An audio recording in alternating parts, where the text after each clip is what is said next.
I've been running 2 large-scale studies in Canada for the past 10 years. We've studied industrial clusters, 26 industrial clusters across the country, and we've studied innovation in 15 Canadian cities. Large cities, not as large as Moscow, but large cities, medium-sized cities, and small cities. And what I'm going to talk about today comes more from the second study, the work on innovation, and what we call governance and civic engagement in city regions. And my major point I want to talk about is why what we call civic engagement is important for promoting innovation and how the successful cities in Canada are increasingly doing this. So cities are widely being recognized as ever more important for innovation. Innovation takes place increasingly in cities. So we talk about a paradoxical consequence of globalization, that as the world becomes more global, space, location becomes more important, not less important.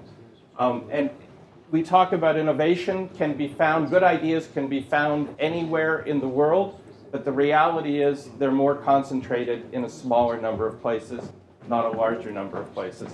And those are places where there's an important location of key assets. The reason for this is that knowledge requires proximity. To create new and innovative ideas, we need to be closer to each other. The best ideas happen when people run into each other accidentally. The Japanese call this ba.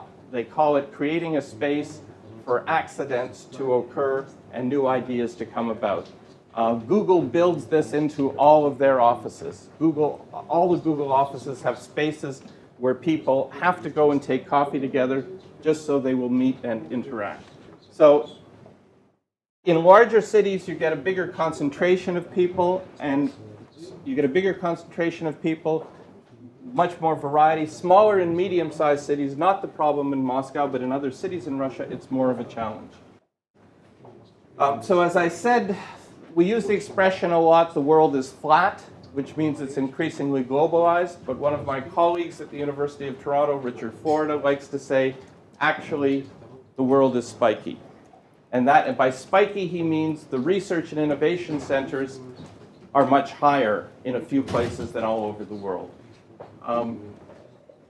But older regions, cities that were once industrial centers, where there was strong industry in the 40s, the 50s, the 60s, these kinds of cities face special challenges. So in the United States, Detroit, Pittsburgh, Akron, Cleveland, the cities that were the heart of the industrial US, all are facing greater challenges today because they're not the home to the new innovative sets of ideas. Silicon Valley, Research Triangle in North Carolina, Austin, Texas, that's where the innovative ideas are happening. So it's always more of a challenge for the older industrial centers.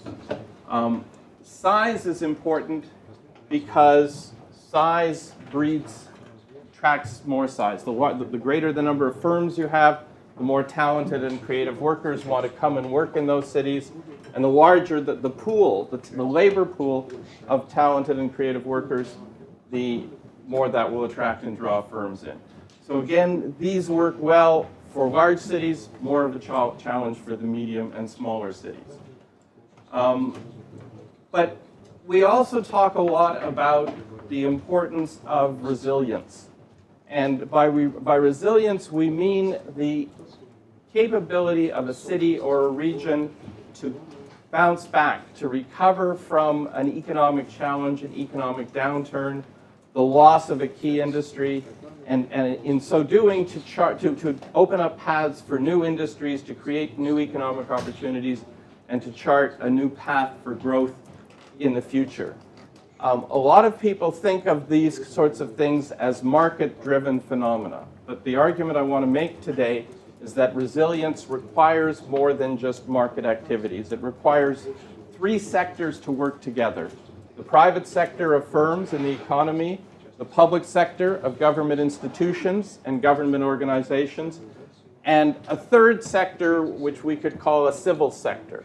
Society, groups in society organizing themselves. They can come from business, they can come from universities, they can come from not-for-profit, working together with business and government, all to create a better plan, a strategy for the growth of a city or region.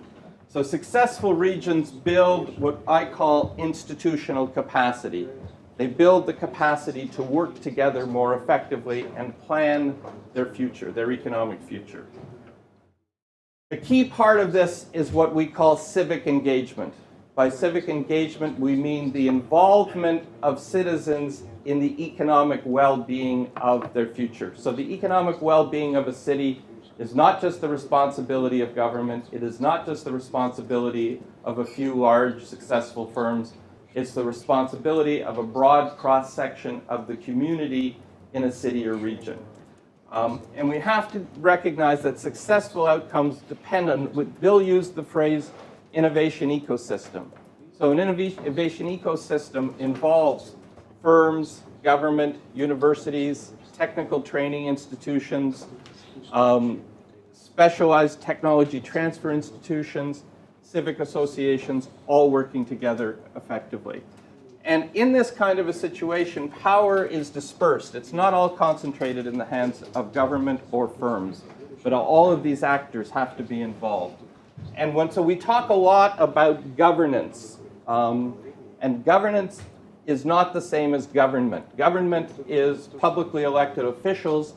Governance is the arrangements that involves all of these different groups working together, hopefully in a cooperative fashion, not always, but hopefully they're working together in a cooperative fashion to chart an economic future. And by this we say that the boundary lines between the public sector and the private sector are blurring. The roles are becoming more mixed together. And in this, what I call civic associations play a very important role. And these are high-tech business associations. They can be associations to promote the integration of immigrants into the economy, help them find jobs, get settled in the community more effectively. But they're networking institutions. They're institutions that create connections between different people or different actors in a city region. They can promote awareness of the city region, attract new business to the city, help firms in the city increase their export capacity. They can develop some of the successful cases I'm going to talk about in a few minutes. One of the most important things they do is they create mentoring programs. Successful firms help new startups learn how to succeed in the startup business. We can talk more about that. And they work with multiple levels of government. They don't just work at the city level of government. They can work with the state government. They can work with the federal government to find programs that can finance new initiatives in the city region. In the cases I've studied in Canada, Ottawa, the nation's capital, had a very successful organization for many years, the Ottawa Centre for Research and Innovation. Waterloo, which I'll talk about in more detail, has probably the most successful association in Canada today called Communitech. And the City of Toronto has another very successful example, Civic Action Alliance, which I'll also talk in more detail about. So when we think about the economic future of cities and how we organize and manage the economic futures, some people are talking about the need for a strategic management of cities and regions and for strategic planning of the economic future. Strategic management we're used to thinking of in terms of how we manage firms, but some business professors are saying we need to do the same for cities. And by strategic management, we mean we need to develop and enhance the factors of production that can't be moved. In a book on China I read, there's a great story about a German steel mill that the Chinese bought, and 1 month later, it's an American steel mill, not a German. The Germans wouldn't sell a steel mill, only the Americans would. It's an American steel mill. Chinese buy, they disassemble the whole mill, they ship it to China. 1 month later, a guy who used to work at the mill in the US visits China, and the mill is up and running producing steel in China. That's a factor of production that can be moved. What we're talking about is what are the things that can't move. It's people, it's ideas, it's networking, but tied together in a place that holds them to the place. And the strategic management of regions, of cities and regions, has to harness these factors of production, the ability to generate new ideas and to put those new ideas to work in innovative practices to create a concentration of new activity in the region as a locomotive for future growth. And it engages in a kind of planning exercise that I'll talk about in the next minute, and it draws upon what we refer to as civic capital. And the civic capital term I like to use is what you create when you have a whole lot of different actors in a city or region working together, building a vision and putting that vision into effect for the economic future. And that planning process, that visioning, can be part of creating an intelligent city in the sense that Bill will talk about. So we talk about a lot about this kind of strategic planning, and it's a way of determining how to leverage the economic advantages that a city and a region has to develop new businesses, new industries, and promote growth in the future. It requires assessing what all the factors that create economic advantage are: workforce skills, R&D capacity, creative elements in the city, quality of infrastructure, including telecommunications infrastructure, these kinds of institutions that promote collaboration, and obviously networks and clusters in the city region. So I wanted to talk about, that's all by way of introduction. Now I want to get a little more concrete, a little more specific, and talk about two successful Canadian examples. And they're very, very different cities. I want to talk, the second one is going to be Toronto, which is the largest Canadian city, closest thing we have to Moscow, but maybe half the size of Moscow. But the smaller one is Waterloo. Waterloo region is about 90 kilometers west of Toronto. It's actually 3 cities combined: Waterloo, Kitchener, and a third city called Cambridge. Maybe 500,000 people in total. It's an old manufacturing center. It had rubber, it had food processing, it had some in finance and insurance. Dating from the 19th century, it survived very well into the 20th century. But since the mid-20th century, more than any other Canadian city, it has completely transformed itself into a high-tech city.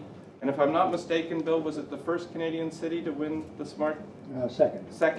Calgary. Okay, so one of the first 2 Canadian cities to win the Smart community label. And they did it through a whole variety of citizen-driven initiatives. The first, oops, sorry, no, going the wrong way. The first initiative, and the most important, was probably building a world-class research infrastructure. In the 1950s, leading executives in the city decided they didn't have an engineering school in Waterloo, and they couldn't convince graduates of the engineering school in Toronto to move to take jobs in Waterloo. So they created their own university with a very strong emphasis on engineering, science, mathematics. I think, if I'm not mistaken, it's the only university in North America that has a faculty of mathematics. Not a department of mathematics, but a faculty of mathematics. If you study computer science at Waterloo, you graduate with a bachelor's degree in mathematics, which is very unusual. So what they've done over the half century, since this university was created in the late 1950s, is they have diversified the economy. They still have strong manufacturing capabilities, but they have diversified into information and communications technology, ICTs, a lot of advanced manufacturing, and a lot of firms that work at the interface between manufacturing and ICT. Very strong research infrastructure, 2 universities plus 1 community college. But when we did it, we've done a lot of research in Waterloo over the last 10 years, and when we ask firms, what do you get from the university that's most valuable, they don't say basic research, leading research projects. They say a lot of help with solving technical problems that we have in our company. So the interaction is very practical, very day-to-day, and it's focused on incremental innovations, on solving practical problems.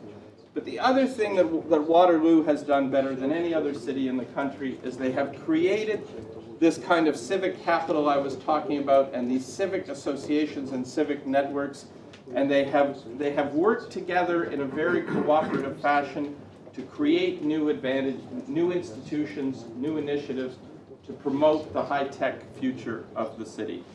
And they've worked very, very effectively. This is probably where the best. They work very effectively with the our provincial government and our federal government to leverage money into the city to help them do the kinds of things they want to do. They're very strategic in thinking about how to get new initiatives funded in their city.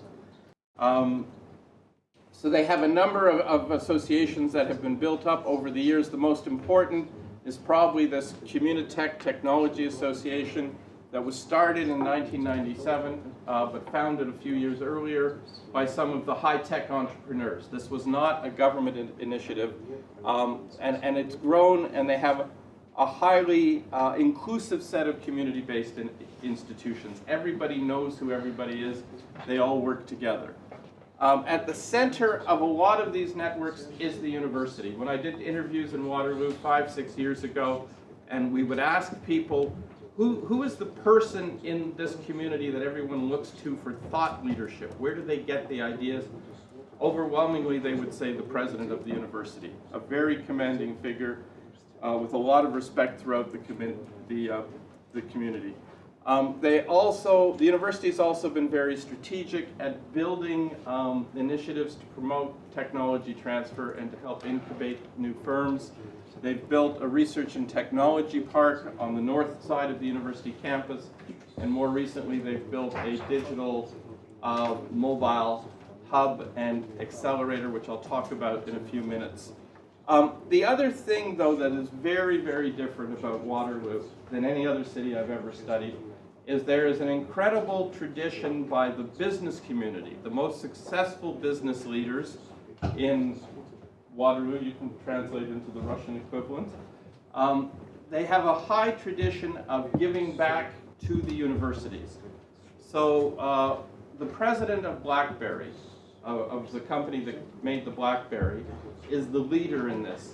He is a firm believer in theoretical research, and he has founded 2 research institutions at the university. The first is the Perimeter Institute for Theoretical Physics, and more recently he's founded something called the Institute for Quantum Computing. He has one of the top research scientists in Canada, now runs this Institute for Quantum Computing, and he is talking about creating in Waterloo what he calls Quantum Valley. The quantum computing equivalent of Silicon Valley, he says, will be in Waterloo. That is his ambition, that is his goal, and it's going to be based on the research that they are undertaking and carrying out today. And he's gone out and started a venture capital fund to finance new spin-off firms coming out of the research being done there. But this is his personal money. His personal money, but he puts his personal money in first, and then he gets government money in afterwards. He seeds all 3 of these were seeded with personal money from the entrepreneurs, but then once they had the personal money, they convinced government to put public money in as well. His former partner running Research in Motion, created something called the Center for International Governance Innovation. He believes that the biggest challenge we have is how are we going to govern the world more effectively, how are we going to create these new kinds of institutions, not at the local level, but at the international level, and that's where he has put his emphasis. The one thing that they are doing is spreading the innovation and the creativity out through the whole city. So historically, the two cities were very different. Kitchener, the first city, was an old industrial city. Waterloo was a new city, more a suburb, more residential, until they put the university in it. In the last 50 years, Waterloo has become the high-tech part of the region where the information and telecom firms are located. Kitchener has suffered because some of the older industries are dying, have moved away, or downsized. So the strategy in the last few years has been to move some of the new high-tech activities from Waterloo back into Kitchener, into the older industrial city. Jane Jacobs, a famous urbanist who moved from New York to Toronto. Anyone heard of Jane Jacobs? No? She writes a lot about cities, right? Everybody knows Jane Jacobs. Good. Okay, so Jane Jacobs has a famous phrase that we like. New ideas occur in old buildings. So brownfields are the most important site for incubating and creating hubs for innovation and creativity. In Waterloo, they have taken a building called, in Kitchener, they've taken a building called the Lang Tannery. In the 19th century, this was the largest tannery, tanning leather hides in the British Commonwealth. And they have converted it into this digital media and mobile accelerator hub called the Communitech Hub, which is located in this part of the building. The second floor here has Google's headquarters in Canada. And the third floor here has a very successful Waterloo startup firm called Desire to Learn, which makes very high-end, very successful educational software. All in the center, this is downtown Kitchener, all in the center of the older industrial city. So they're starting to move some of the innovative activities out of the Waterloo part of the city into the older and spread it throughout the region. This center is very interesting. It provides space for corporate and academic communities to converge. It combines the expertise in digital media and mobile technology. They've made connections with Stratford, Ontario, which is a center for culture and theater about 30 miles west of Waterloo. They've tied it in. But the leadership for this was provided by some of the largest private firms in Waterloo. OpenText, Christie Digital makes the high-end digital projectors that they used in the Beijing Olympics. RIM makes the BlackBerry. These are other leading firms. So they had barely had it open for a year. They have incubators in it for firms. They have an incubator for students who are at the University of Waterloo. Students can, from the time they move into residence, students can declare they want to be entrepreneurs, and they live in a residence just with other students who want to be entrepreneurs. And then they have created a space in this mobile hub for the student entrepreneurs to incubate their firms in a room right next to where sort of older, more experienced people are incubating their firms. So they're throwing the students right into the same environment, working with them. And this was funded cooperatively. So the private firms put up about half the money, a quarter of the money came from the federal government, and a quarter of the money came from the provincial government. But it was all driven by, the whole initiative was driven by the community-based association, Communitech, a real driver. Toronto is very different. Toronto, as I said, the largest city in Canada, about 6 million people in the Greater Toronto area, and about 8 million if we include the wider region, including Hamilton. It's the most diversified economy in Canada.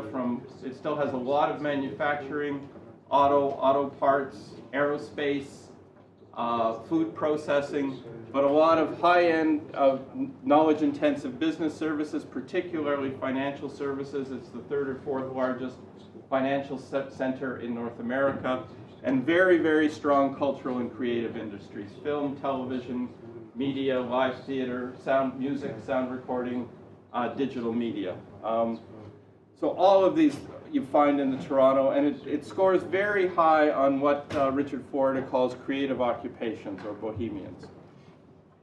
The challenge in Toronto is size, like probably in Moscow. It is big, it is diverse, it is spread out. We have traffic problems. It is very hard to get from one end to the other. And the question always is, how do you coordinate across a region so large? So this is the city of Toronto itself, and in the center, and this is the Greater Toronto Region. All these parts around the city comprise the Greater Toronto Region. It's too complicated to explain, but each of these bubbles represents a sector or a cluster of industrial activity where Toronto scores strong. So manufacturing, finance, arts and entertainment. And this just ranks Toronto with some of the other leading regions in North America. So we have a higher number of sectors that score above average in terms of the concentration of employment than, say, Illinois does, Montreal, Silicon Valley, Massachusetts, Michigan. So it's a diverse but very strong concentration of areas of expertise at the same time. We've studied innovation in a lot of the different sectors in Toronto. Cultural and creative sectors, biomedical, finance, advanced manufacturing, auto parts. We find the pattern of innovation varies greatly. So some of them draw more. Biomedical draws very directly on the university research infrastructure. Toronto has the 4th highest concentration of biomedical researchers of any city in North America, after Boston, San Francisco, San Diego. So very it's successful that way. And the cultural and the creative sector is very important because it's the cultural center for Canada. So a lot of talent comes out of the universities and the colleges in Toronto and goes to work in this sector. But it's very, and this is very, our cultural sector is very strongly supported by government. So a lot of finance and support from our government. So I want to talk just briefly about the financial sector because it's so important. We have a very strong concentration in Toronto of both finance and information and communications technology. And in the recession 2008-2009, this offset the losses in manufacturing. It provided stability for the region. It's been targeted as a potential area for future growth in the city. And we're focusing on emerging white spaces, new areas of opportunity, particularly security. So we've created a special center at the university that is supporting the financial services industry, focusing on using software more effectively to create greater security in financial services.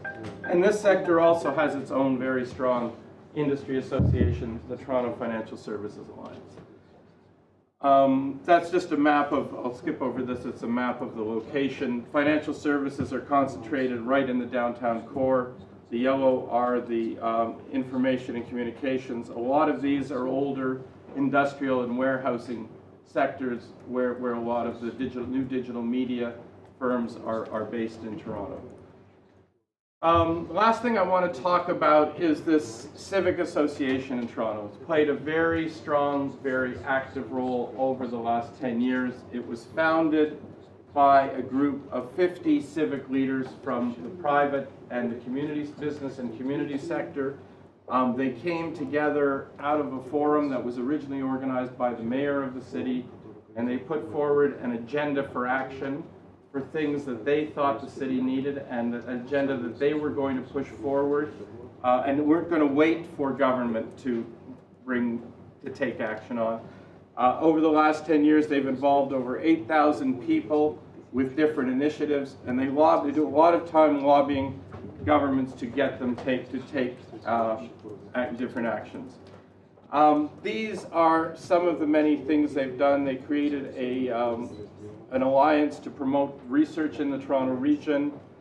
They created a council to help new immigrants into Toronto settle in the region more effectively. They created a task force to look at weak, poor, underprivileged neighborhoods in the city and to target specific actions to help strengthen those neighborhoods. They created a task force on income security to help people get jobs, improve laws to help people get jobs more effectively.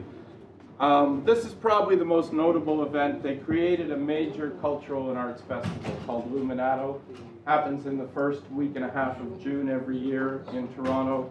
And it's only about 5 or 6 years old, and it's become quite a dynamic and important cultural event. So just some examples, and the current initiative they're working on is assisting the city and the provincial government to improve rapid transit in the Toronto region. That's subject for a whole other conversation that we won't have. Happy to answer questions on. So in conclusion, what do I take away from all of this? I have a colleague several colleagues in Canada and one in Austria who likes to say one size does not fit all. What we mean is every city region is different. What works in Toronto won't necessarily work in Moscow, it won't work in Petersburg, St. Petersburg. So cities and regions the policy needs to be tailored to the specific circumstances. Cities and regions need to develop their own organizational capacity, and particularly the kind of institutions that I'm talking about. They need to determine themselves. They need to undertake collective planning processes, the kind of strategic planning that I've been talking about. And they need to formulate these innovation-based strategic plans. And these plans, just to conclude, they can't, in our context, in the United States and Canada, we're coming to the recognition that these plans can't just come from government. They can't just be government plans. I like to say that the problems are too big, they're too complex, and knowledge is too limited to just rely on public sources, on government sources, and that government needs to work with these broader private sector and civic sector groups to leverage the knowledge, skills, and ideas in order to find the most effective solutions for civic regions. Thank you very much for your attention.